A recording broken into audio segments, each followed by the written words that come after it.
Hello and welcome to the Addicts Anonymous podcast. I'm your host, Jamar. Today's episode 173, and we're going to be interviewing Jordan. How are you doing today, Jordan? Doing great, Jim. Thanks All for right. asking. I'm excited to do this. How about you? I'm excited too. I'm not going to lie. I have the butterflies and I've had them all day long. No, this is going to be fun. Promise. So first question, I always ask everybody this. Tell me about your childhood and growing up. Okay, so I was born in Layton, Utah to Debbie and Sonny Rasmussen. However, my father passed away 6 months before I was born in a car accident. And my mother was struggling to begin with. She lost a child at birth, and she was an addict as well. When I was 3, my mother lost guardianship of me and my brother. I have an older brother, and we moved in with our grandparents in Layton, Utah.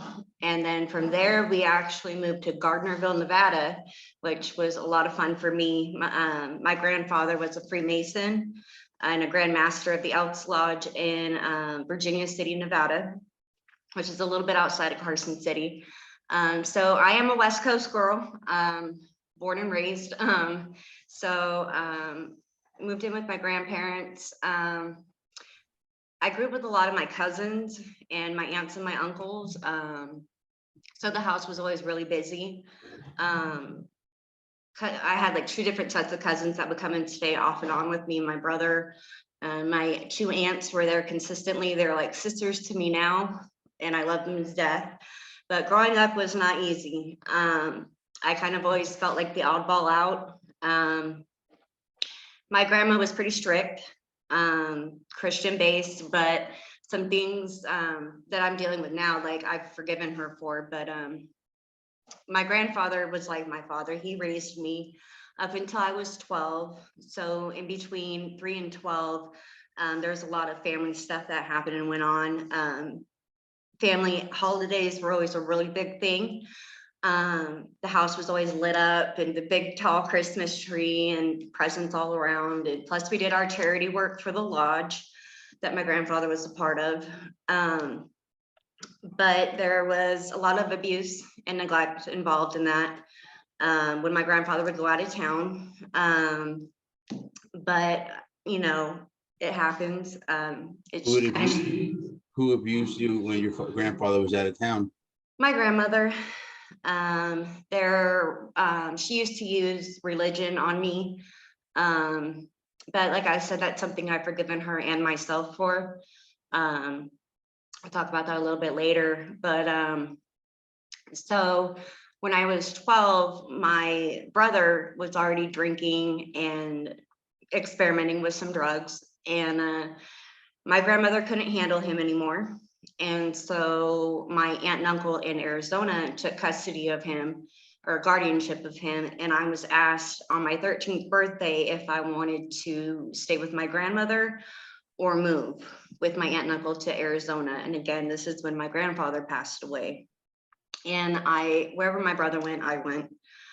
We were like 2 peas in a pod. So I ended up moving. Now, rewinding a little bit, when my grandfather passed away, that was really hard for me. I had a chance to go to the hospital when they took him. He died of a heart attack, but he also had cancer. But it was the heart attack that ultimately took him out. And last minute, I decided not to go. I don't know what made me do it, but I decided I wasn't going. So I went to my best friend's house across the street. And when they came in and told me that he didn't make it, I remember like it was like yesterday. My brother came in, and my best friend Amber, her dad was like, how's Wayne doing? That's my grandfather. And he just shook his head and he couldn't even look up. And he was like, he didn't make it. When that happened, I took off running from the house, and I went back to our house across the street, and I locked myself in my room. People would try to come in and talk to me. I shut down for a very long time. He was my protector. You know, he was the fun one, you know, pulling me out of school for good grades, always rewarding me and trying to do what was best for me. So when I lost him, I lost a part of me. And That so must have been hard because it's kind of like you lost two fathers now. yeah, it was. So I did have some issues with identifying who my father was, especially when it comes to my spirituality. I lost faith in a lot of things, but then I regained it again. But so when I went to Arizona, I lived in Kingman. It's about, I want to say, an hour and a half north of Vegas. And me and my brother would fly out to my aunt and uncle every summer, every other holiday. And when we went there, it was always so much fun. You know, we go to the mall as soon as we touched down, we go out to lunch. My uncle was an umpire for the softball fields, and he also refereed, football and Pop Warner and some of the other high school events. So when we moved in with them, sports were a big, big part for me and my brother both. Now, my brother, as I mentioned earlier, was already experimenting and using, and I looked up to him. So whatever he did, I did. And before I knew it, I was starting to drink with him before class. We started with marijuana, and I don't know his path that he was taking on. I know he got into a lot more hardcore type drugs, but he ended up taking off at the age of 17 and left me there with my aunt and uncle. Now, we had like the picture perfect, quote unquote, life with my aunt and uncle. And if I would have known that now, what I didn't know then, things would be different, but they're not. So I was in cheerleading, I was in gymnastics, I was in softball, I tried out for tennis, I tried out for volleyball. My brother was on the football team his whole life. I did play soccer as a kid. I didn't want anything to do with it in high school, though. I was like, no, that's not for me. But so being a part of all these sports and stuff, I felt like kind of like there was an expectation of me because everyone knew my aunt. She was well known for the bank that she worked for, and my uncle was known throughout the sports part of it because he was always refereeing all the games. So when my brother left, I started drinking a lot heavier. I was starting to sneak out, go to my friends' houses and get drunk. I was actually suspended in 8th grade. I was drinking on the football field with some friends, and we were caught, of course, and I was suspended. And that affected a lot of the sports that I did that followed for the next year or two. I had made the cheerleading squad a couple times and was kicked off because of that. And it gave me a reputation that I didn't even really understand at the time. I just knew it made me feel good. And then some of the abuse from my aunt and uncle started kicking in as well. Some physical abuse. My uncle drank a lot. There were times when like he'd come home and I was getting to the age where I was learning how to drive, and he'd come home from the bar and wake me up and be like, hey, let's go driving. And, looking back at it now, I'm like, well, thank God we didn't get stopped, because 1, I'm a minor, and 2, I'm with an intoxicated adult. I don't know how to drive, and he sure as hell can't either. So there was that, but I was always told to maintain good grades and all that. So when I hit my freshman year at Kingman High School South for the freshmen, I tried out for the cheerleading squad again, and I made it. And I had a lot of fun doing it, but those sports were always held against me at the same time. Like my aunt, when I started rebelling a lot more and I started drinking, started smoking weed, she would be like, well, I'll pull you from this game, I'll pull you from that game. And one day I had enough, and I went to my coach and I was like, look, I'm really sorry, but I can't keep doing this anymore. I'm sorry, but I'm gonna have to turn my uniform in. And I turned my uniform in, and I remember that day I got home and my aunt started in on me on the cheer squad thing. And I was like, well, you don't have to worry about it because I already did it for you. And she actually turned around and drove me back to the school and made me get my uniform back. So now I'm like, here I am, sport that I love because I love to dance. And now I'm having to go before my squad and be like, I'm actually not quitting. So it's like her coming back to the coach put me back on the team. So I kind of had this like, oh, well, she shouldn't really be here anyway. But I got over that. So when I really started drinking really heavily again, the end of my 9th grade into my sophomore year, it got so bad that I ended up jumping out the window and running away to my best friend's house in Arizona. And I had her mom photograph some bruises and stuff to document for the courts. At the time, I was a part of a dual credit program at Kingman High School, where we did college credit and high school credit. And I was part of that was to do some voluntary work. And I was working at the Kingman Regional Medical Center, working in the X-ray department. And I met some people there, really good people. And when it came time, when I took off this time, I went to her house and I managed to coerce a way to Las Vegas, Nevada to try to find my mother. My friend's mom took me and we met up with someone in Laughlin, Nevada. And from there, they picked me up. We tried to find my mom in Vegas and we couldn't find her. At this point, my mom had had another child. So I do have a half sister as well. She's in California. After that, so I'm sitting in Vegas and I'm like not even 15 yet, and not knowing what to do next. And I had met a guy in Arizona. We were dating and he left to New Mexico when his mom transferred jobs for Travels America. And he got on MSN Messenger and was like, Jordan, what's going on? I'm hearing all this stuff. And I broke down and I told him everything that was going on. And he's like, come here. He's like, at least I know you'll be safe. We'll figure it out from here. I'll let my mom know you're coming. And that was it. The person I was staying with in Vegas bought me a Greyhound ticket with a security code, so I didn't have to use identification. I got my Greyhound bus ticket and I went to Las Cruces, New Mexico, where I would spend the next 12 to 13 years. While I was there is when my addiction really took hold. So I get to Las Cruces, New Mexico, and I'm out of school for 8 months. I'm missing. At the time I got there, my boyfriend's mom had no idea I was there. I was going in and out between the camper and the house. And later on that week, she found me, made up a big excuse that we were on spring break and that's why they couldn't reach my guardians, and, just really tried to coerce the cops.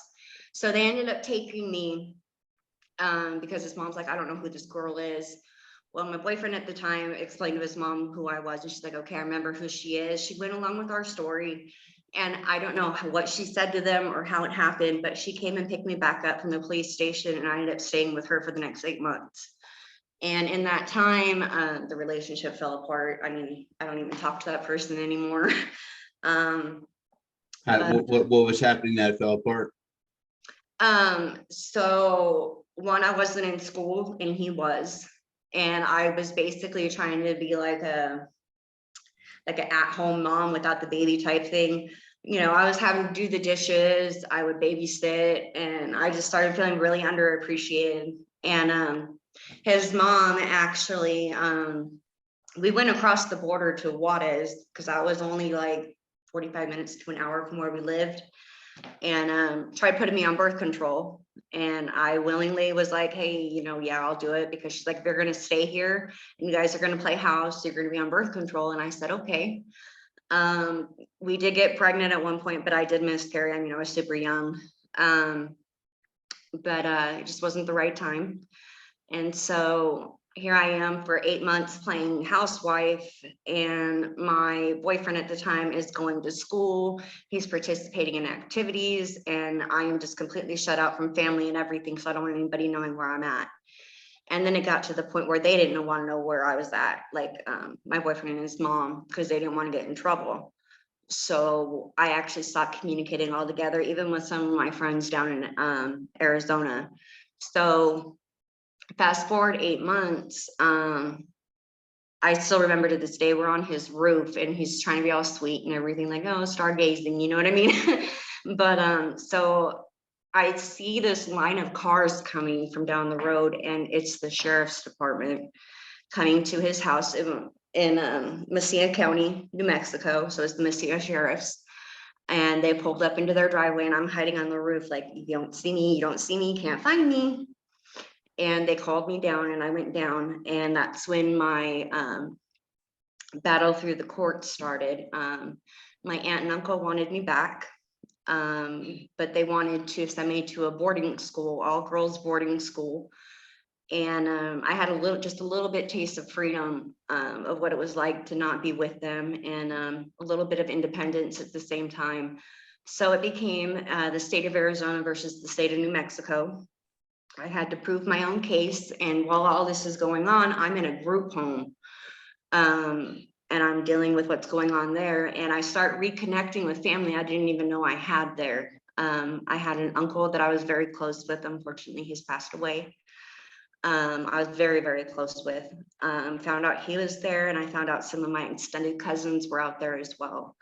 So I start reaching out to family support, and I get granted emancipation. So at this point, I'm 15 and a half going on 16, and I get emancipated.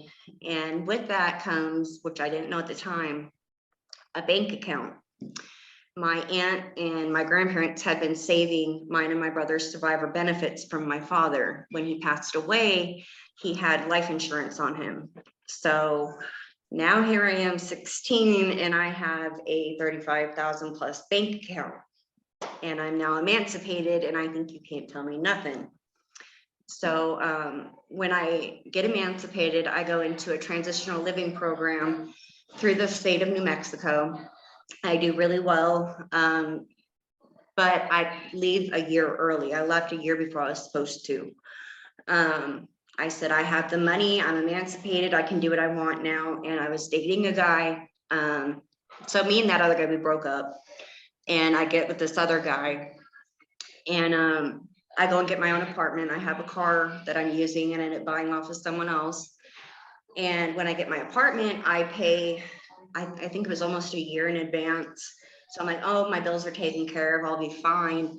Well, this guy is where my addiction blew up in my face, so to speak, or really began. So we were drinking a lot.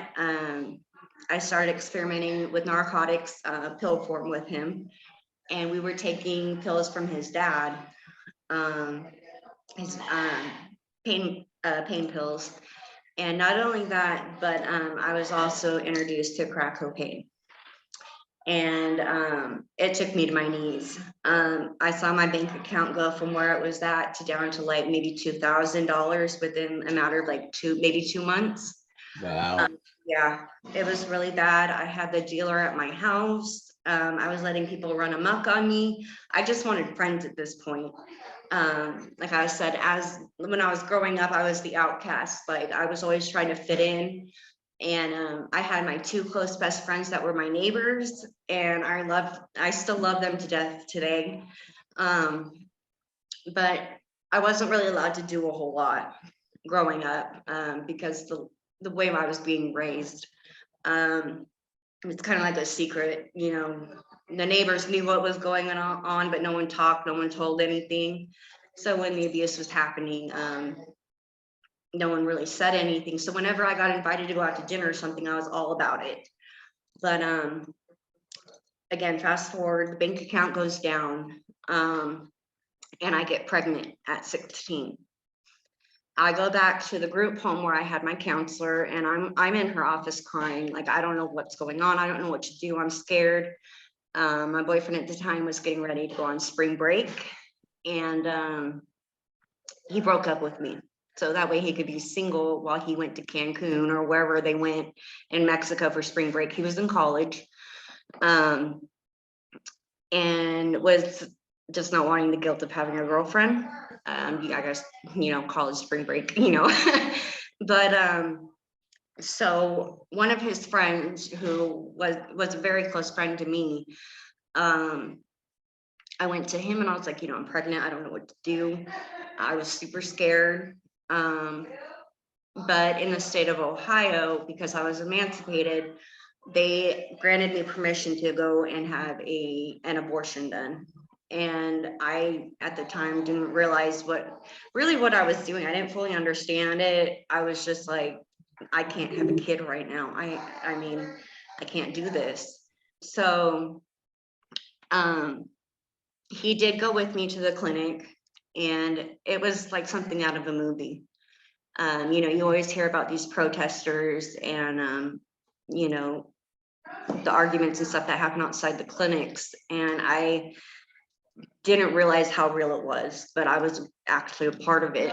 And I remember right before they put me, had me count back and everything, I remember looking up at a blue sky with clouds, and they're like, do you want to hear your baby's heartbeat? And I said, no, no, I can't do that. Why would they ask you that? I have no idea. It was traumatizing enough. You know what I mean? Yeah, exactly. I'm 16 in a clinic and I'm scared to death. You know what I mean?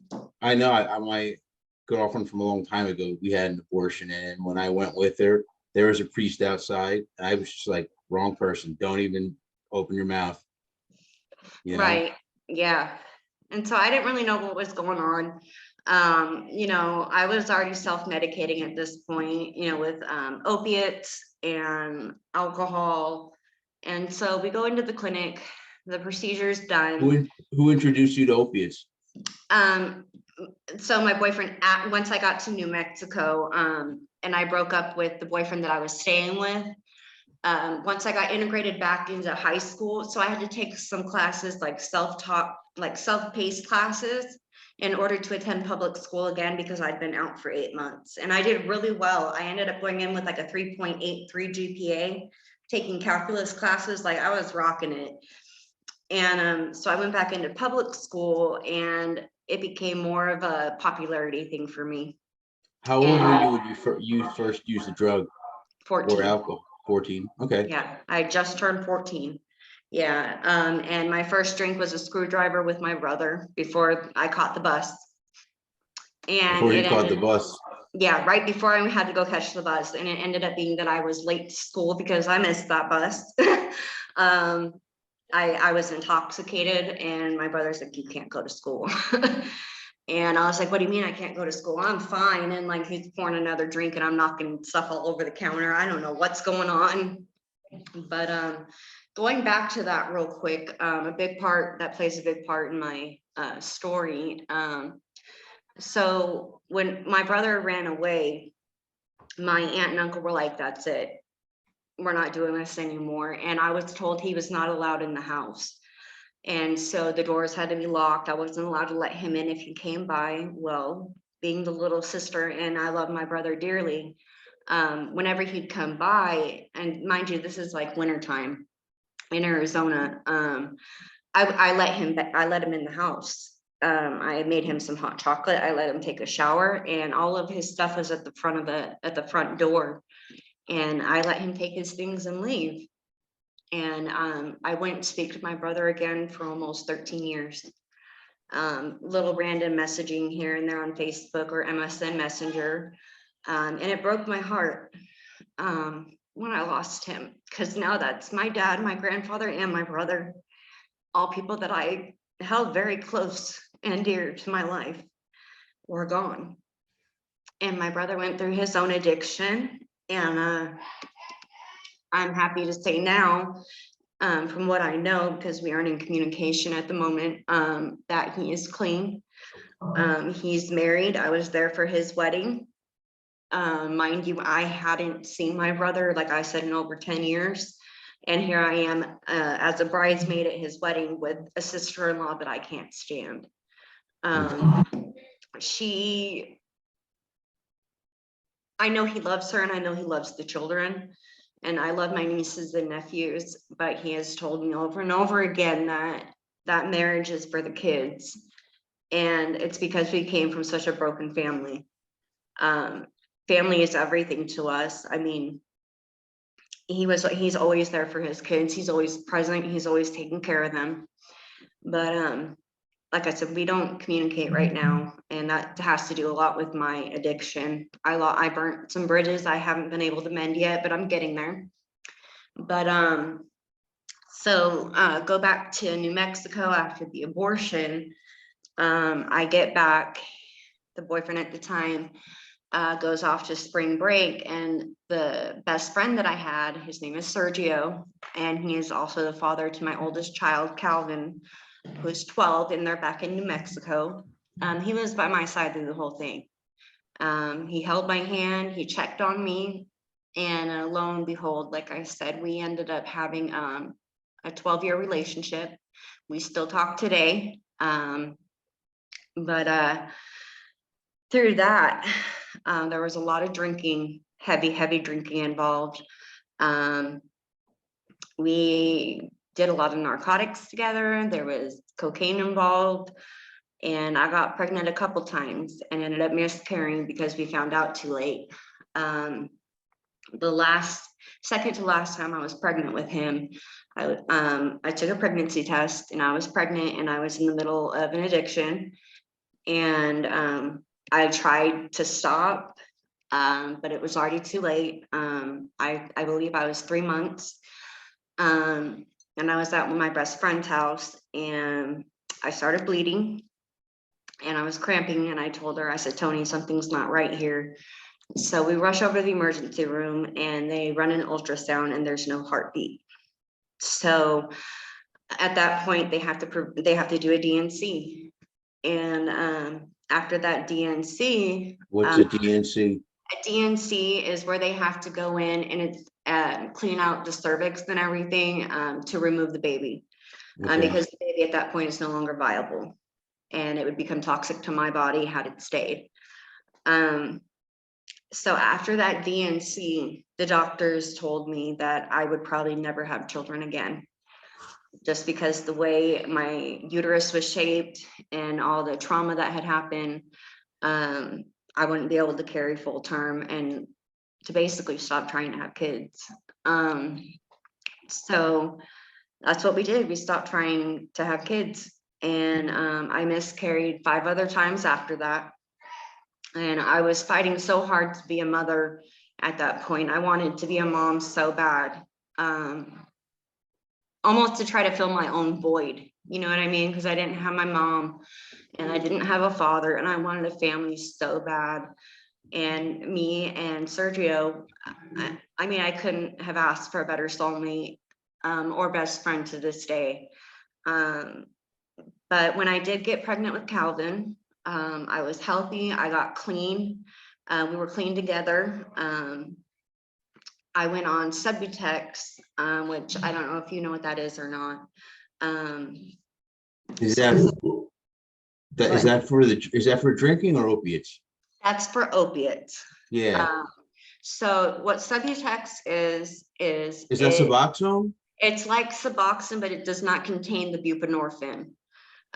So what buprenorphine is it's what blocks the opiate receptor in your brain. So basically with Subutex, they give it to a lot of pregnant women so that way you don't cause any damage to the fetus, because buprenorphine has not been studied yet, but it's been known to have some effects on the fetus while you're pregnant. So I'm on Subutex. I'm in an outpatient through the New Mexico Health Department, and Sergio is taking Suboxone, and we both get clean together. And I have Calvin on June 10th, 2010 at 9:12 p.m. and he was healthy, but I was in labor for 32 hours. I was determined to try to have a natural birth, and God had other plans. My blood pressure spiked. I became preeclamptic, and my blood pressure was at stroke levels. And the doctor came in, and Calvin also was coming a week early, and the other side of the family had just left for a vacation to Disney World. And Sergio's grandfather was a doctor, and I wanted him there. But like I said, God had other plans, and we had an emergency C-section. And about 45 minutes later, I was holding my little boy. I was present. I was there for many, many milestones. But when Calvin turned 3, so I was going to college at the time as well at New Mexico State University. I was taking college courses to be a psychologist. I wanted to do trauma counseling for men and women, and taking a lot of psychology classes, a lot of chemistry classes, and then I also wanted to become a nurse as well. So I was kind of doing a whole lot of things at once. But I hit pause for a minute, and Sergio wanted to go back to college as well. And I didn't think it was fair for him to give up how far he had come. And so I told him, for the next 2 years, I want you to go back to school and fix your GPA, and I will hold the family down. And I started working at a nightclub, and with not even an hour later, I get to the club and they're like, hey, we need dancers. So I started stripping for 2 years in New Mexico. And again, that's where the addiction picked back up. The whole time it's calling to me in the back of my head. I'm self-doubting myself. I'm going through really bad postpartum. But I had this, and again, I had another image to uphold, and I felt like I wasn't holding that image up. And so I started drinking and drowning myself. So now here I am, I'm an exotic dancer, and I'm making all this money, and I'm around all this alcohol. I mean, I don't know if you know about the nightlife or not, but when you go to the club, you're going to drink and you're going to spend money, and drugs do get involved in and outside the club. And for a while there was a lady who was like right hand to the owner. And at the time, I didn't quite realize what was going on until I got out of it and learned about it. But she would, so I'd see all these girls going to these after parties and come back with all this money. And I'm like, well, why am I not making as much as them? And I got involved with this lady, and later found out that she was prostituting me. So here I am, I'm at these after parties and I'm doing these things and not thinking anything of it. And I am really drinking and drowning at this point. I'm back on cocaine again, and I'm taking pills, opiate pills in the process, to cure the hangover. It got so bad that it became a fifth of Jack was my breakfast. I was waking up with shakes. I couldn't not drink. I was doing cocaine to stay awake and pills to ease the hangover. So I thought I had it under control. I thought I can do this. I'm functioning. I'm still working. I'm holding my family down. I'm doing everything I'm supposed to be doing, and I'm getting away with it. It wasn't until right around the 2-year mark that I realized I had made it home, and I had no idea how I got home. I drove me and 3 other people about 30 minutes, dropping them off and getting myself home, and I have no idea how I did that. I don't remember driving. I don't remember if anyone switched me driver's seats, but all I remember was waking up to my driver's side door being open and the seatbelt on me, and I never drove with my seatbelt on, but the seatbelt was on me, and I was driving a standard at the time. And I don't know how I got there, but by the graces of God, I did get home. I mean, I was going through news articles. I was searching online. Was there a wreck? Did anybody get hurt? And nothing happened. So I call it God was on my side, and definitely someone was there taking the wheel. So while I'm dancing, I run across this real estate lawyer who was a regular inside the club I worked at. And him and some of the other girls. He was known to come in and flaunt his money. He drove an Aston Martin, had a bunch of properties, and we get to talking, and I start working for him, cleaning houses. He said he didn't want to see me in the club anymore. And I would later on have a relationship with this man behind my now ex-fiance's back. I got money from him. I got iPhones from him. He even went as far as to buy me a car so that way I could get to and from work. It was a newer Corolla S. I remember it to this day. Driving off the lot, it only had 16 miles on it, so some red tape was cut there. And me and Sergio, so we have Calvin as well. And like I said, he's about 2 or 3. He's about 3 this time. And we take a trip to Denver, Colorado, because I want to do a Playboy audition. And so we get up to Colorado. I'm still drinking nonstop, and I barely make the audition, and I was a wreck. Like, I am so embarrassed now, looking back. But the point of this story right here is that on the way home, I had been drinking as well, and Sergio had been driving for, I don't remember how long it was, but he drove there and back.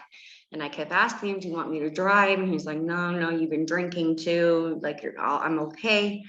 So we get to this little rest area in Hatch, New Mexico.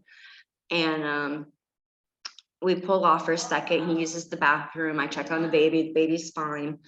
And we get back in the car and we start driving. Well, I wake up to the little thud things in the road that go like that when you're driving.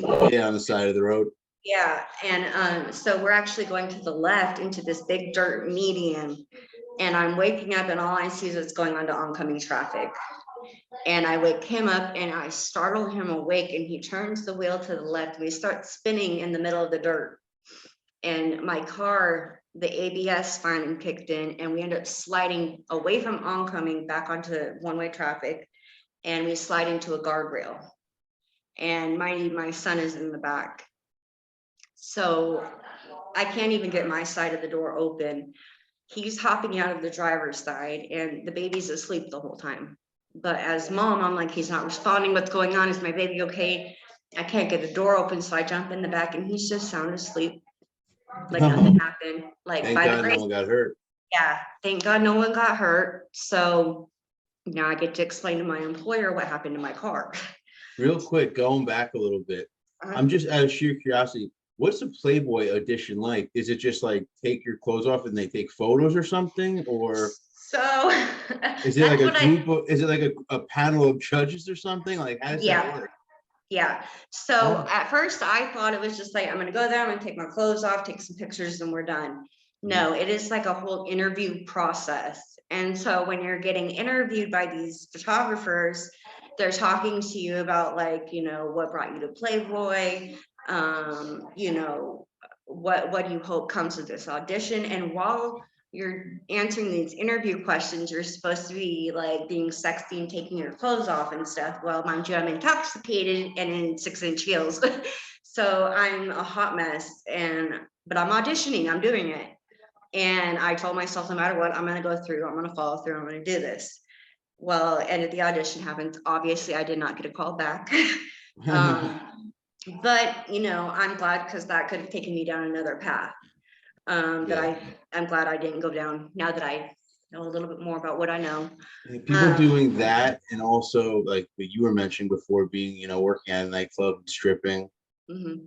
I couldn't imagine doing that because I'd be scared. I'd be so scared. Like, you know what I mean? Yeah, I was terrified. So when I went to this club, it's in Vinton, New Mexico. And mind you, I went in to be a cocktail waitress, and within the first hour I was being asked to dance because they needed dancers. So I have no idea what I'm doing. I've never taken my clothes off in front of an audience before. And one of the bouncers gave me a double shot of Jack Daniels for courage. And I did that. And before I knew it, I was on the stage. About a year and a half later, I mean, I was I was pretty popular at that club. You know, I knew how to work the pole at that point. I was doing a lot of pole dancing.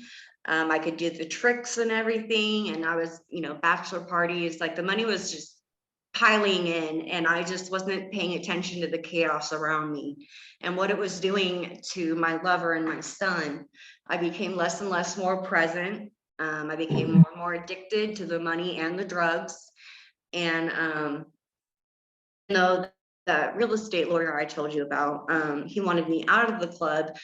He still wanted me for sex. So I get super intoxicated, clean this house, and then before I know it, like I said, I'm having a relationship with this guy behind my ex-fiance, and he's aware of it now. But at the time I was hiding it. But I think in the back of his head, he always knew, but he was just quiet about it because I was getting us by. You know what I mean? So I have to tell this employer my car is wrecked.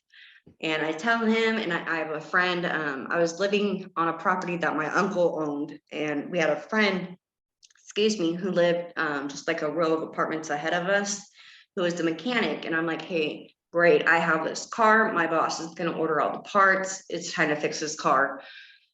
Order all the parts, and they take the back panel off, and the wheel well is damaged. Well, at this point, the car is totaled. So now my friend's really mad because he has all these body parts and nothing to do with them. So that relationship ends up falling apart because he ends up having to pay his company back for the parts that he ordered. So that goes down the drain.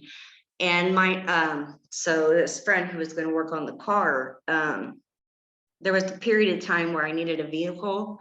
He let me borrow his car, and I actually drove it into a ditch. Or ditch or creek, I don't know. But I remember waking up and I had water up to my waist, and Intoxicated. I was intoxicated. I lost track of the road, and I ended up on this dirt road where all these cornfields were at, and lost track. And I thought I was going back up like this little dip up back onto the road, and it ended up being a canal. And I dropped the car into the canal. And I remember water coming up to my waist. I was freaking out. I had drugs on me at the time. I was intoxicated, so I didn't want the cops getting called. So my friend, I call him, I tell him what's going on. He comes and picks me up, and we end up getting into a truck to get the car out. Well, my employer at the time pays to repair the car. And he also takes the insurance money from my car that was totaled on the way back from Denver, and gets me another car. So now I have another car, 2007 Ford Fusion. Great. So I got a car.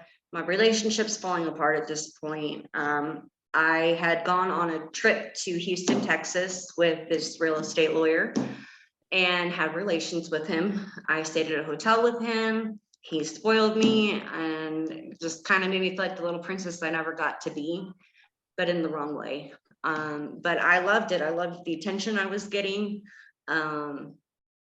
So when I get back, I start having to face myself. You know, my ex-fiance, fiance at the time, is asking me questions that I don't want to answer, and I'm lying to him, bold-faced lying, and thinking I'm getting away with it. And so I start meeting these other people. You know, he's working, and I'm just running amok, doing whatever I want. And I run into a coworker of his, and she, sorry, rewind that a little bit. Before that, I had a friend who was staying in a hotel, and mind you, I had already started using pills again at this point, and I couldn't get a hold of any Percocet at the time. And I'm like, I'm getting sick, and I had never been sick before. Like, I knew aches and pains and whatnot. I'm like, oh, I'll be fine. But I was actually getting opiate withdrawals at this point. And if you know anything about opiate withdrawals, they're horrible. I know all too well. Yeah. So yeah, I had to go through it. It was diarrhea, my stomach hurt, sweating, then you're freezing. Yeah, and it's all at once too. Like 1 minute you're super hot, the next minute you're super cold. You know you can't eat, but you know you need to stay hydrated Yeah. and like and being that I was in pre-nursing, I knew what was going on and I knew how to try to control it. But I mean, at this point, I'm an addict. So I'm in a nothing personal, but I'm, I gotta get to my fix. And I hit up one of my friends and I'm like, hey, do you know where to find anything? And she's like, well, I can't get any pills, but I think I have something else that might help you. Oh boy. Yeah. And I'm like, oh, okay. So I get over there and I'm totally naive to heroin. I have no idea what I'm getting myself into. And all I know is I have this brown substance that I'm smoking, and I'm thinking it's maybe some form of pill or whatever. And I'm smoking and I'm feeling great. I later find out 2 days later that I am actually smoking black tar heroin and I'm addicted. I loved the rush. I loved the adrenaline it gave me. And unfortunately, in that same week, I started IV using as well. I smoked opium before. So it's pretty much the same thing. I've never smoked opium before, but like pure opium. But Yeah, my buddy used to get it. I didn't really feel anything from it, to tell you the no. truth. No, I don't know if I was doing it wrong or whatever. But he would put it in a bowl with some weed. Yeah, so He that's would what I've put it always like been right told on too. top of the bowl, and Yeah. we smoke it that way. And I never really felt anything extra. I mean, I don't know. Maybe I don't know. I mean, I took painkillers before, and I loved them. They made me feel nice. Right. No, you're not the only person who's told me that, because I do know some people who have tried opium and they're like, oh, it was nothing. Yeah, it wasn't anything special for me.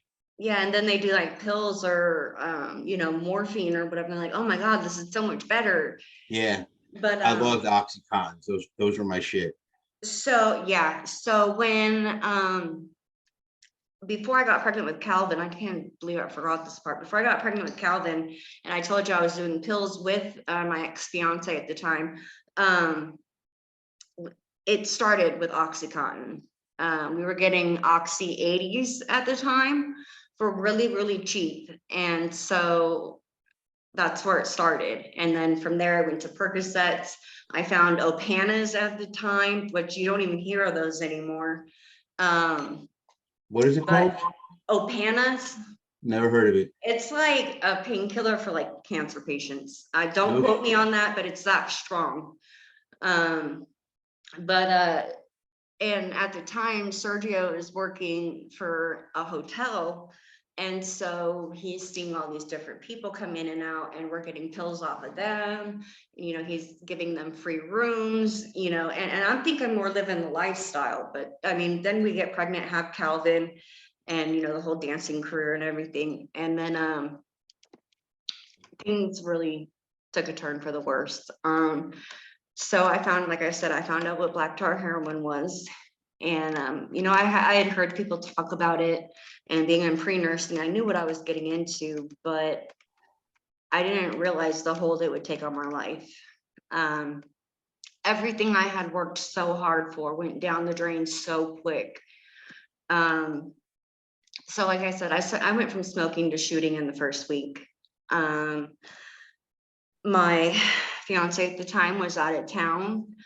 I let my friend and her boyfriend move in while he was gone. He's like, no, that can't happen, but I'll let it happen anyway. And I know he had his suspicions that I was using. I was falling asleep a lot more. I wasn't as present. I wasn't wanting to go to as many family outings. And I was just becoming absent. So once he finds out, and this is how he found out. So I took my needle and I put it on top of the medicine cabinet and thinking, oh, he'll never look there. Well, it just so happens that one day he decides to clean the bathroom, and right on top of the medicine cabinet is my needle. Mind you, I'm putting my own son at risk, and him and everything I had worked for. I had what would have been the American dream. I had 2 cars, we had a house, we had a son, I was in love.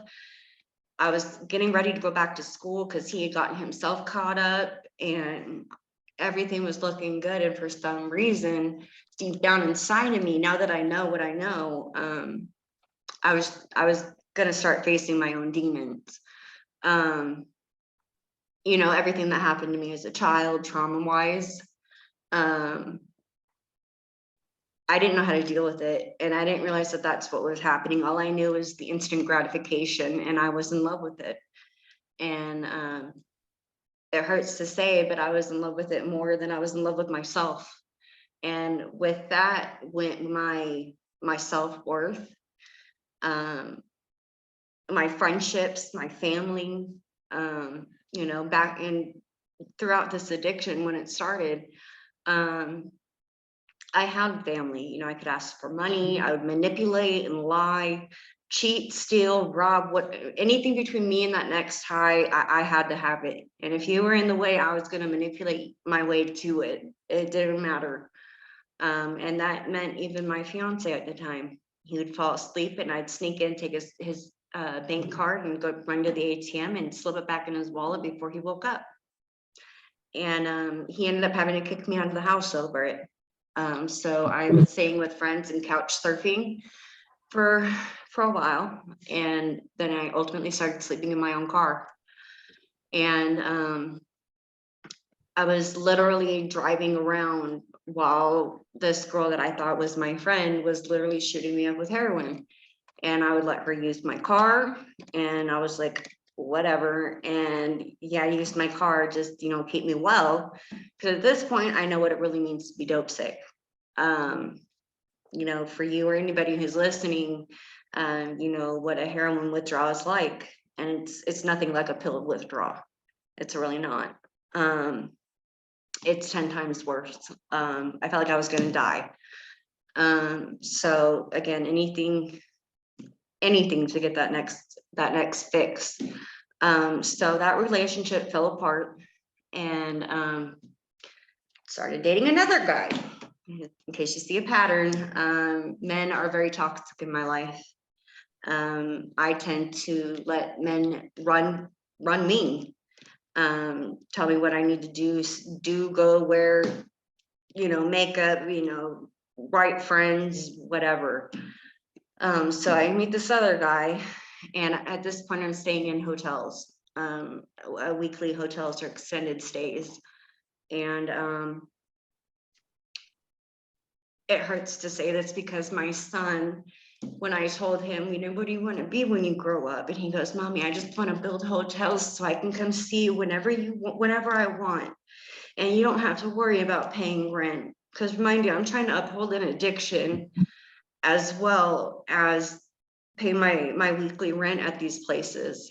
And so the guy I started seeing had a criminal record, and he wanted to come back to Ohio. He was from Hilliard. He wanted to come back to Ohio and stay with his brother and start getting close to his family again. Well, anything and anything to get rid of the focus on me. So I get on another Greyhound bus, and I board the bus and I follow him to Columbus, Ohio. And when I hit Indianapolis, mind you, I'm messaging him the whole time. I get to Indianapolis and he's like, I haven't told my brother you're coming. And I'm like, what? Okay, so what? Like, I just left my whole life behind me and you didn't tell anybody I was coming. So we, his brother lived in Washington Courthouse, Ohio. And the bus was driving right through there to drop me off in Columbus. This guy did not even call off work to come and get me. I called him in the middle of his shift and was like, I'm here, where are you? So now, not only am I 2,300 miles away from anything I've ever known, I'm in Columbus, Ohio, a city that I've never even been in, around people I don't know. And for the first time, I'm seeing addiction like right in my face. Like there's people right outside Greyhound getting high, and I'm like, what is going on here? So he shows up, picks me up. We go to Washington Courthouse and we stay with his brother for a little bit. But I start drinking again, and so does he.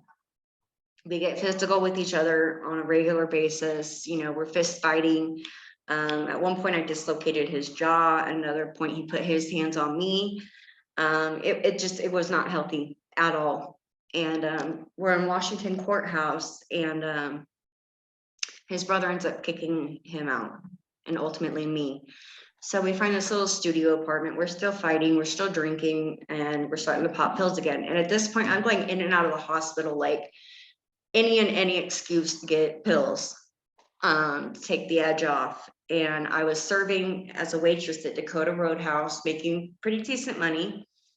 And I don't remember what he was doing. But ultimately, we were living out of his car at the end of the stay in Washington Courthouse. So it's hitting wintertime in Ohio, and if you know anything about Ohio, it gets really cold, like really cold. Yeah. So we don't know what we're doing. We're staying in his car. I can't ask family for help at this point because I've abandoned everybody, thinking that this guy is going to make it all that much better. And he gets a hold of one of his high school buddies, and they send us some money for gas, and we come to Columbus, Ohio. So now I'm back in Columbus, and we're staying with his high school friend. I'm, friends with this guy's girlfriend. And I end up pregnant again. So I end up with kidney stones during this pregnancy, and they have me on prescription from the doctor. They had me on prescription Roxy's, the 15 milligram immediate release Percocets, because I had such bad kidney stones. And I mean, we're talking like kidney stones. So I went into labor with Draven, who is now 6. And I had him on August 25th, 2016. And then right behind that, I got pregnant again. So after I had Draven, me and Josh start falling apart. We're arguing. We don't have anywhere to stay. We had housing at the time. He was working for his employer, who also doubled as a landlord. And things started falling through on that job because he was always asking for money up front because he needed a fix, and so did I. So we get kicked out of the landlord's house, and we going back and we're staying with his friend. Mind you, I have Draven with me, and I go through postpartum, not realizing it. And when I go to get my birth control put in at my postpartum checkup, I am pregnant again. So I am on my 3rd child now, and I'm pregnant with Jace Jackson, who is now 5.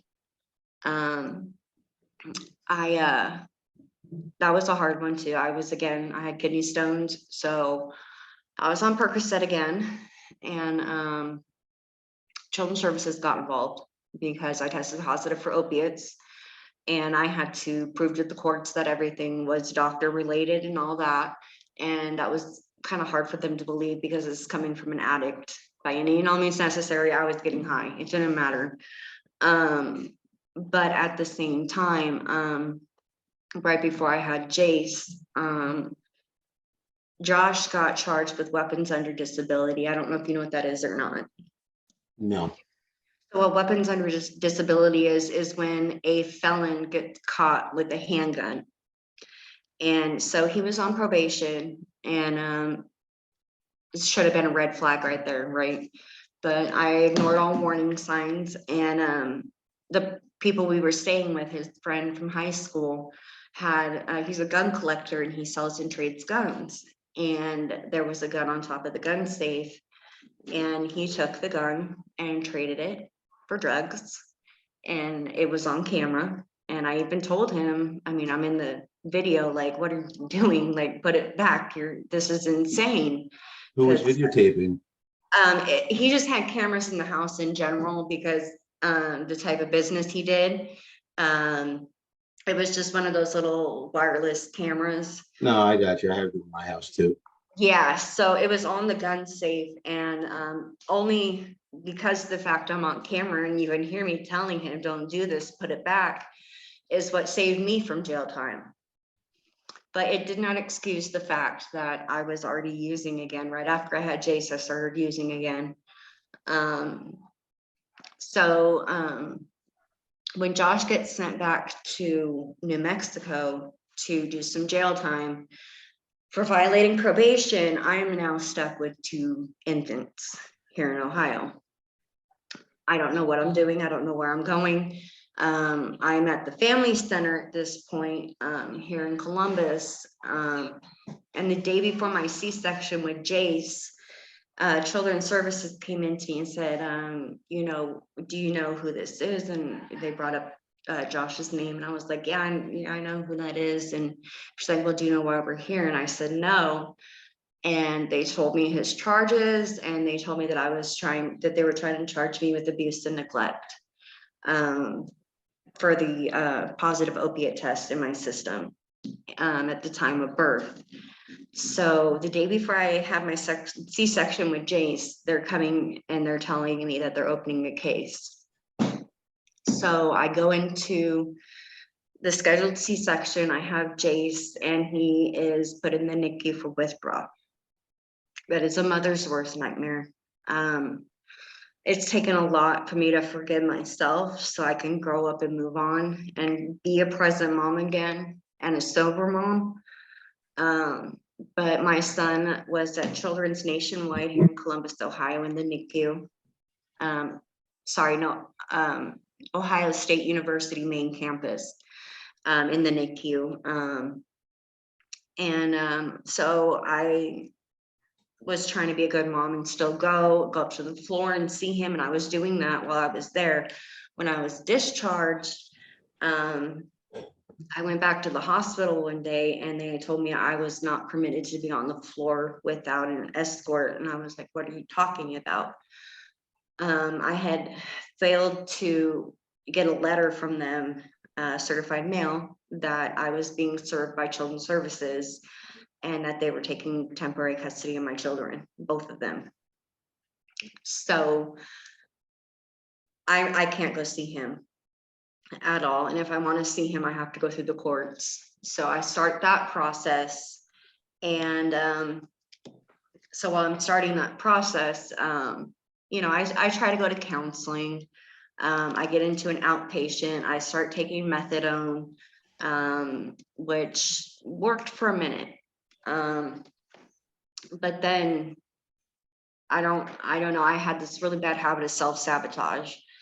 Things would go great for a minute, and then I would just destroy everything. I don't know why. I still to this day don't know why, and maybe God doesn't want me to know why, because it's not who I am anymore. But I go to this outpatient program through Comp Drug, and I'm there and I'm doing my parenting classes. I'm seeing my kids again. They're like, get a job, get an apartment, you can get your kids back, because Ohio is a mothering state. So I get a great job at Applebee's. I'm loving life. I'm sober, or what I thought was sober. And I'm working nights, and I get granted custody back of my children. So I'm in this really nice 2-bedroom, 2-bath apartment. I'm getting a car on the way, and I'm working a really good job, and I'm excelling like quick. And so from open to shut, I had a case with Children's Services that closed within 3 months. And my caseworker at the time was like, this is the quickest I've ever seen a case open or close. Get my kids back, and things just start falling apart. I start, parenting out of guilt and shame. And then I switched jobs to the Cheesecake Factory, and I was making really good money as a server, but I started using cocaine again, and I started drinking really heavy again. I couldn't look at my kids without guilt. What I had put them through, what they were going through. They say kids don't remember. Oh, they'll never remember, they were too young. Well, I can remember when I was 2, you know what I mean? And what I went through. But so I get really drunk one day and I don't make it to pick my kids up. And they're calling my work tells them where I'm at. It's a bar, like literally right a couple of doors down from the restaurant. And I'm completely intoxicated. Like they had to put me in a cab, and a person I was seeing at the time had to get me up to my hotel room. And I woke up to a note stating that Children's Services had my children. Wow. Yeah. And that was really hard for me because I wanted so hard to not be my mom. And that's exactly what I was doing. I was becoming her, slowly but surely. And but I went through what I went through, and I proved I could take my kids back and everything, and I got them back, and then I lost them like that. I relapsed. So when I lost my kids this time, I immediately jumped right back on the wagon and started using again, started drinking again, got involved with the wrong people again. And I, at this time, find out what white China is. It's a pretty big step up from black tar heroin. And I'm still IV using, and I'm letting anyone and whoever stay with me, just to keep the bills up and get that next high. I had some of my girlfriends staying with me. We were in a house, and I let people walk all over me. I didn't have that boundary up of no, no is no. I was raped a couple times throughout that stint, if you will. Who was it? Who attacked you? So it was one of my friend, Heather, her boyfriend at the time. He has passed away due to an overdose. And some random men I didn't even know. They were just people that my friends had brought over. And I would get so high that I would nod out. And I was raped 2 different times. And you would think that that would be enough insanity to make someone stop, but it wasn't. It just made me do it more, because now I'm demoralizing myself. My self-worth is out the window. I don't have my kids, none of them. I'm not talking to family anymore. Me and my brother aren't talking. And I go to a very, very dark spot. Well, that's the power of the compulsion we have as addicts. I mean, Yeah. we can't help it. It's No. just the nature of what we do. We destroy our lives.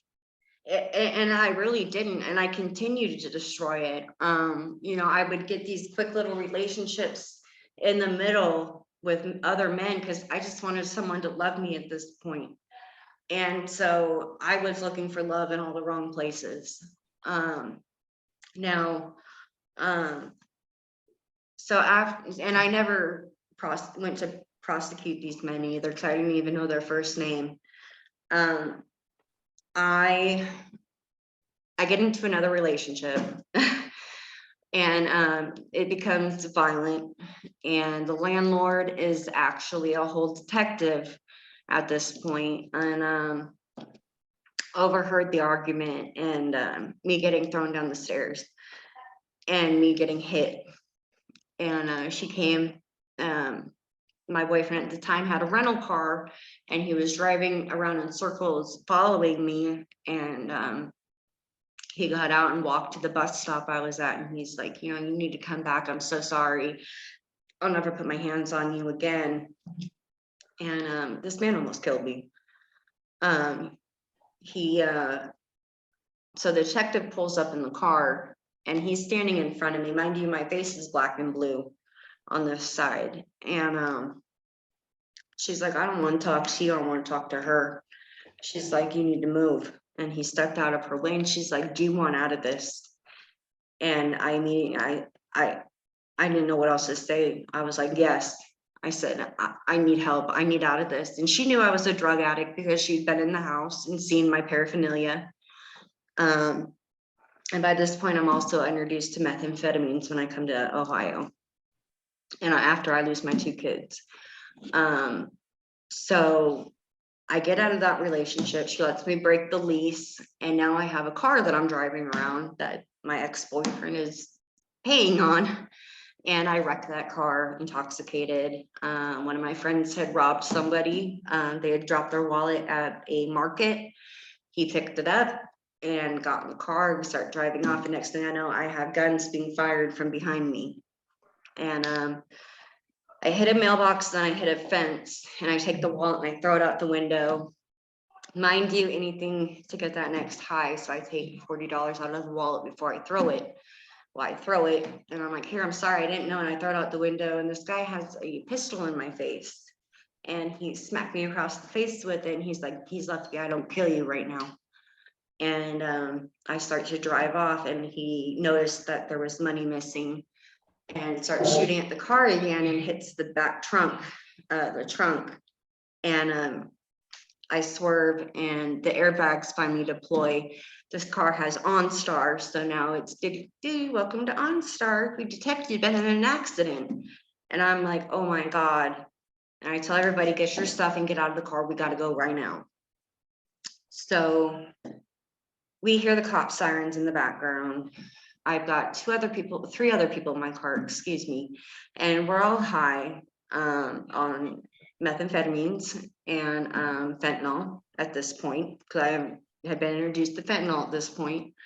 And again, by any means necessary. And so we leave the car, it gets totaled, and my ex gets stuck paying for $12,000 car he can't even have. So I get out of that relationship and I go into another relationship. I was literally jumping person to person, just looking for someone to love me for me. And but granted that I was in addiction, I didn't care what they thought of me, as long as I had somebody laying next to me at night that I could say was mine and that loved me, or what I thought was love. So I met this other guy, and by this point I'm homeless. I don't know where I'm going. I don't know where I'm going to stay. I don't know where I'm getting my next meal from. But I had ran into somebody I had met about 6 months prior to that relationship falling apart. And I ran into him on the bus. He's like, hey, Jordan, what's going on? You look down. Are you okay? And I'm like, no, I have no idea what I'm doing. I said, I don't even know where I'm going to sleep tonight. I haven't eaten in 2 days. I'm getting sick. And he's like, I got you. I'll never forget the choice I made. He's like, I got you. He's like, come hang with me for the day. I'll take care of you. I'll get you well. You won't have to do anything. Just kick back, just ride with me. And I got you. It's like, okay, cool. Where's the catch though? So makes me really comfortable. You know, we're using and, you know, I get well. And he introduces me to the life of what boosting is. I don't know if you know what that is or not. Stealing? Yeah. So basically we're going into these stores now and we're stealing from the stores to take to the dope man. And I'm not talking like Kroger's or Albertsons or anything. I'm talking, we're going into stores and getting Jordans, Nike Fit outfits, expensive jewelry, colognes, anything that anybody wanted, they'd give us a list and we'd go get. Again, any means necessary. I was getting high. And I'm not even gonna lie, I got a thrill out of it. I liked the adrenaline rush. I liked the attention I got. Kind of like that bad girl vibe had really kicked in, like, oh, you can't tell me nothing. And I start getting theft charges on my criminal record, plus drug abuse instrument, because I always had a needle on me. It didn't matter what I was doing. I luckily had fallen out of the cocaine phase, and I was literally, you know, just speedballing methamphetamines and fentanyl at this point. So you were purposely doing fentanyl? I was purposely doing fentanyl, Wow. knowing what could happen. And so I'm doing fentanyl, and every time I go to jail, I'd get out. I have like a couple weeks or, you know, maybe a month clean under me, and I'd go right back to using, and I would overdose every time. And this guy that I was dating, who I now have a 4th child with, was there Narcaning me every single time. and bringing me back. And all the while, though, he's telling me, don't overdose. You can't do that. And, you're making me look bad. And, but yet you're the one sitting there helping me get high. And so I start learning what the trap life is like, what it's like inside a trap house. It's, for those of you who don't know what a trap house is, it's a drug house. And I start learning how to work the door and kind of like a security type position. And I didn't realize how dangerous of a game I was playing. I saw things that I can never unsee. I've seen people get shot. I have seen women get hit. I've seen men get drugged out and thrown around. And I also was introduced to prostitution again by my own baby dad. I didn't realize that's what was going on at the time. I thought it was just to go get money. I would later find out that he was actually grooming me to be trafficked. So I am a human traffic survivor.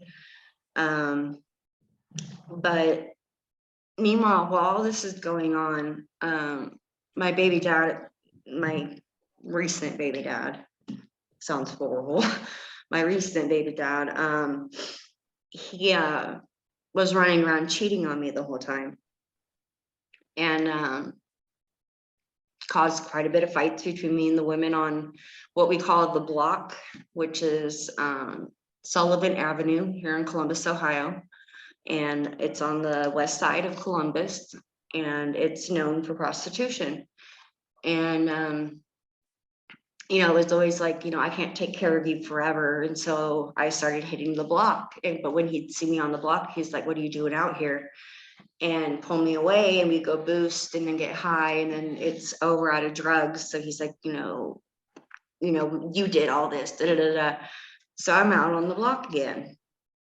Well, when I got pregnant with our fourth son, Amir, I'm in full-blown addiction. I don't find out till I'm 6 months pregnant that I'm pregnant with Amir. And medically, the doctor told me I have to tell you to stop. But when the nurses left the room, he's like, Jordan, I'm going to be 100% honest with you. And I kind of already knew what was coming. He's like, if you quit doing fentanyl right now, you're going to lose that baby. And so at this point, I'm faced with, do I go get treatment? Do I quit? Do I risk losing the baby? And mind you, I have a cheating spouse on my hands as well, who also infected me with STDs during my pregnancy. And I didn't find that out till I had the baby, because I was so ashamed and scared of judgment through the medical profession that I did not seek prenatal care. Now, luckily, Amir is happy and healthy. He's now 17 months old, and he's walking and talking, and I am becoming present in his life again. Now, when I had him, my baby dad, current baby dad, I had reached out to the biological aunt who lives in Sandusky, Ohio. It's, I think, like 45 minutes from here. And I was like, look, here's what's going on. I know Children's Services is going to get involved. I need a safe place for him to go. I need somewhere for him to go so I can get some help. Because I know at this point, I need help. I can't do it alone. And every time I try to get with a man who I thought would help me, I end up further and further in my addiction. I went deeper and deeper and deeper into a very dark place. And after I had Amir, I hit postpartum again, and I never fully got over that. My doctor today even says I'm still suffering from postpartum because I never got to hold my baby. So I go into labor with Amir, and mind you, I'm still full-blown addiction.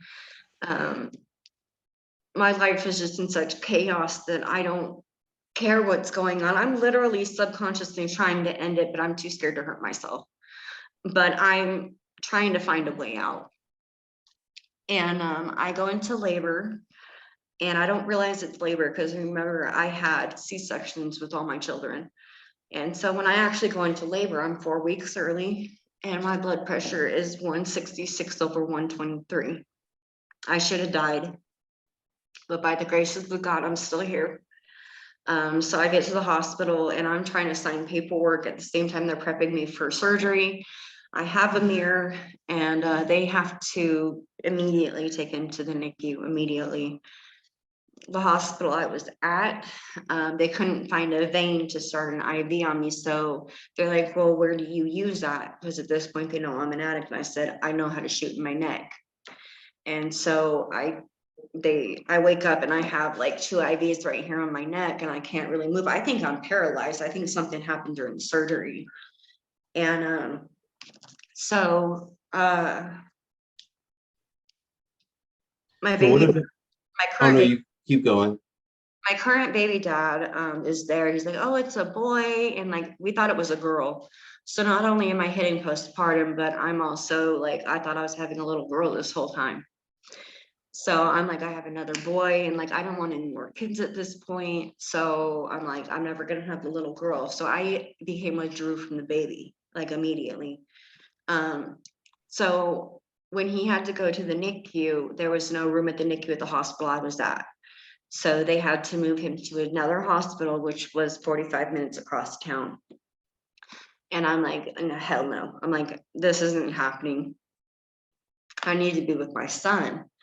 So I check out AMA, mind you, I had just had a C-section. And within 24 hours, I was checking out of the hospital. And I had every intention to go to the other hospital where my baby was at. But again, my addiction was calling. And staples in my stomach and a heart full of heartache. I go right back to the streets and go right back to boosting with my baby dad. And end up, so the case turned over to his sister, the biological aunt. She's got custody of him, and I'm just numb to anything and everything around me. I catch another charge, and I end up doing the longest stint I've ever done, which was 70 days between Jackson Pike here in Columbus, Ohio, and Delaware County Jail. Now, in this time, I start finding my faith again a little bit. And I get out from Delaware County and come back to Columbus, Ohio, and I find out that he has another girl who is 5 months pregnant in the same position I'm in. And so I start using immediately. That was not the plan though. The plan was I was going to go to sober living and get my life together and get right, but we couldn't reach the director at the time, so I get dropped off and I'm using by that night. By this point, I have overdosed more times than I can count on both hands and toes. But by the graces of God, I was brought back every time. The last time I overdosed, I was down and out for over 15 minutes. I should be brain dead, according to the paramedics. But I had not out-of-body experience at the same time. I would look down and I saw everything that was happening. But I had no pulse. I was gray and blue. I wasn't using fentanyl at the time, but my baby daddy had left fentanyl. I don't know if you are aware of, like, when you use IVs, it's called cottons. Well, it's basically the residue that's left over from when you draw up into the syringe. Okay. And yeah, so the residue is left there, and somehow, and deep down in my heart, I think he knew what he was doing. I was trying to justify in my head and rationalize in my addict mind that it was okay just to do meth. It was okay. Well, those fentanyl cottons got into my cooker and I got a taste of fentanyl again. And mind you, I had over 70 days clean at this point, and I dropped cold immediately. And he ends up calling, reaching out to one of the boyfriends I had, and he's like, I don't know how to say this, but she's gone. And I don't know how to tell our son that I watched his mother kill herself. And long story short, I get Narcan. It doesn't work. I had built up a tolerance to Narcan at this point, which I didn't even know was possible. But I come back and I lost my way with God for a very long time after that. I didn't see anything. I didn't have any spiritual awakening or anything like that. I felt very dark, very alone. I didn't think that there was a heaven or a hell for me. But I knew it was hell on earth for me. Yeah, it sounds like it. We're getting closer to the end. So let's talk about your sobriety. Yes, the good part. Yes, the good part. So at what point did you get sober? So as of today, I'm 86 days clean. Oh, wow, congratulations. Thank you. I'm working my program. So I was arrested on July 7th, 2022 on a solicitation charge. And my sober date is my birthday, which is July 8th. So I spent my first birthday in county jail, but it's the best thing that could have ever happened to me. I spent a week there. And after that week, I went before the judge a second time and they're like, we have tried to get you into programs before and you always take off and da da da da da. So the goal here was to get into a program, but they had to pick me up from the jail. And so I'm like, yes, okay, I'm fine with that. Just get me out of here. And so I get released to a program called Hope for Tomorrow. And it has really changed my life. So Hope for Tomorrow has been a godsend. It really has. Like I said, I'm 86 days clean. And I'm also on, so they are MAT assisted, which is medical assisted treatment. And I'm on Vivitrol. I don't know if you know what Vivitrol is. Isn't that the shot that blocks you from drinking? So it was originally meant for people who were alcoholics, Yeah. to help with the shaking and everything, but they came to find out, it was discovered that it also is for opiates. So what it does is it's like your brain is all chaotic and everything, just how it's explained to me. Like your brain is like a party happening, and normally like Suboxone or whatever, it goes to this filter and these opiate receptors go through the filter and into your body, and that's where you experience the high. If you're on Suboxone, when it goes to that filter, it causes a precipitated withdrawal, which means you immediately start withdrawing until that Suboxone is out of your system. So if you start withdrawing the first hour, I believe Suboxone has a half-life of 8 hours or 8 hours. So you're going to be withdrawing for up to 8 hours. But with Vivitrol, what it does is it closes that door and locks it shut, so the opiate receptors can't get out and wreak havoc on the body. Now, a great thing happens when that happens, and I'm so glad I'm educated in this. When that door closes and those receptors can't get out, your brain starts to heal. If you know anything about the scientific side of it, as an addict, our brains are wired differently. And the more and more you get into addiction, the more and more dysfunctional your brain becomes. And once you stop using, the minute you stop using is the minute your brain starts to heal. And that's what happened for me. So I had been a week sober by the time I get into this program on July 14th, 2022. And I immediately tell them I can't do methadone, I can't do Suboxone. I said I relapse every time. I said I want the Vivitrol shot, and I already know what it is by this point.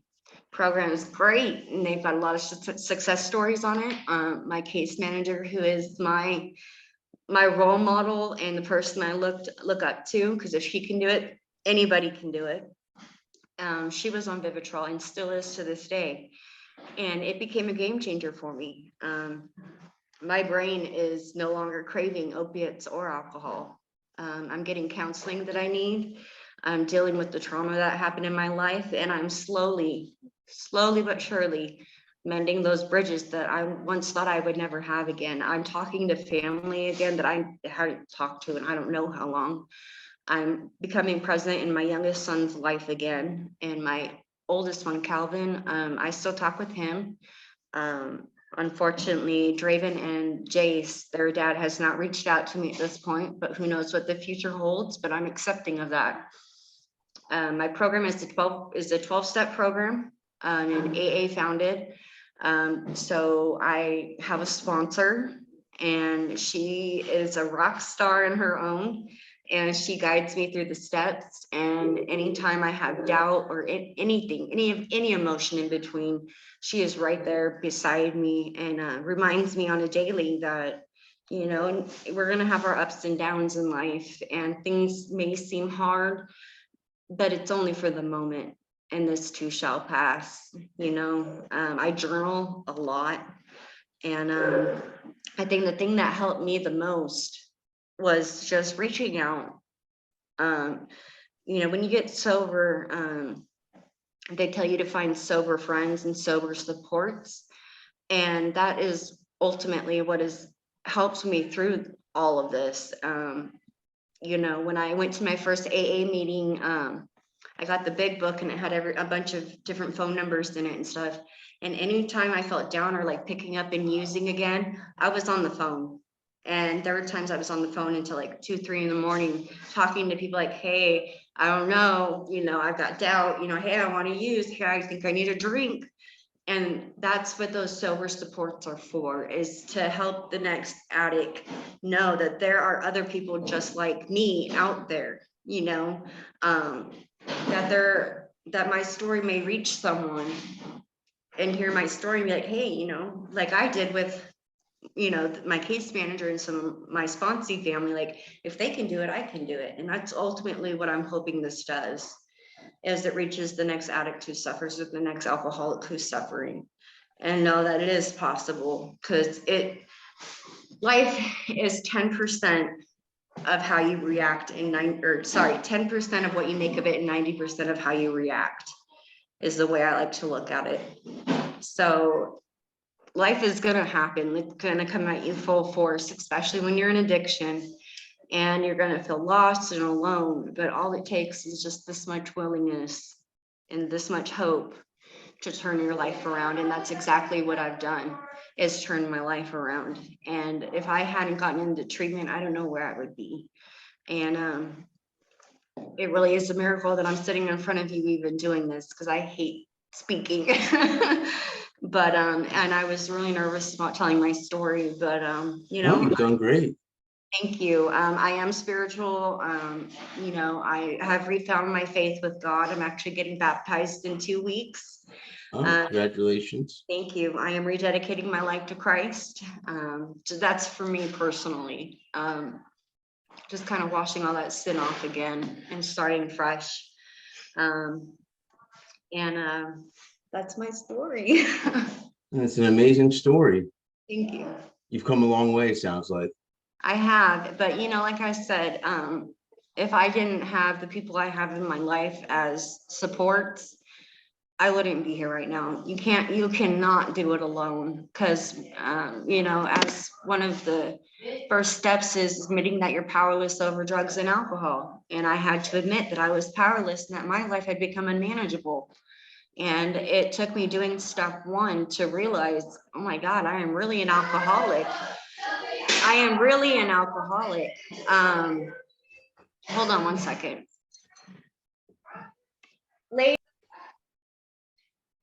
Sorry about that. Admitting I was powerless over drugs and alcohol, that my life had become unmanageable. And then step 2 is we came to believe in a power greater than ourselves could restore us to sanity. And that's where the rooms of AA come in for me. I believe in God. I'm very spiritual, but I had to believe in something bigger than myself. I had to clutch onto something that would bring me out of my darkness, and that was AA for me.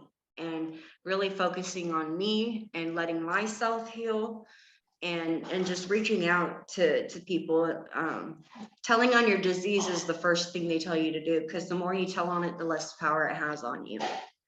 So that's what I've been doing, and I've made it 86 days. I'm going strong, and I'm back in my son's life. Like I said, hopefully here in the next couple months, he'll be back with me full time.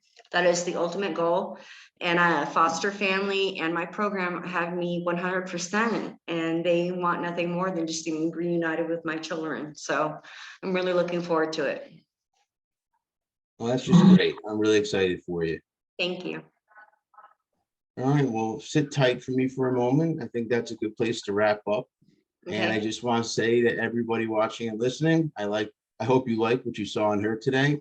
If you do, go below and give us a like. Also subscribe to see when we upload new videos. You can check us out on Twitter, Reddit, Facebook, Instagram, TikTok, and Tumblr. You can also check out our website, which is www.addicts-anonymous.com. There you will find plenty of free resources as well as literature. And speaking of literature, we have a book coming out next month, which is Addicts Anonymous, Our Stories. I will keep you updated as far as the exact release date and where you'll be able to find it. So I hope you enjoyed today, and until next time.